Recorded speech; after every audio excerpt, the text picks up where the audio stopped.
صبح و شام کے وقت کی دعائیں.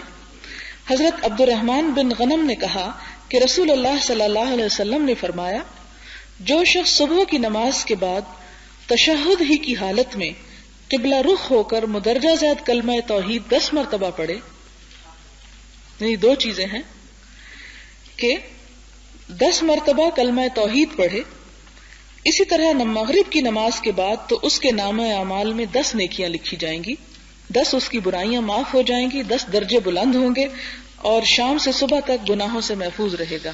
وہ ہے لا الہ الا اللہ وحدہ لا شریک لہ لہ الملک ولہ الحمد بیدہ الخیر یحیی ویمیت وہو علی کل شیء قدیر. یہ روایت جو ہے مشکات کی ہے، فصل دوم کی.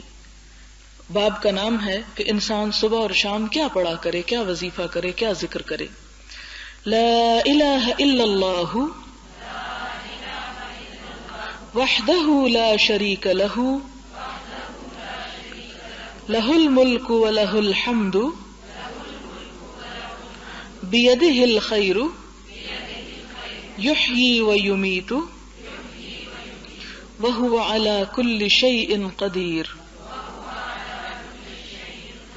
سبحانک اللہم وبحمدک نشہد ان لا الہ الا انت نستغفرک ونتوب الیک. والسلام علیکم ورحمۃ اللہ وبرکاتہ.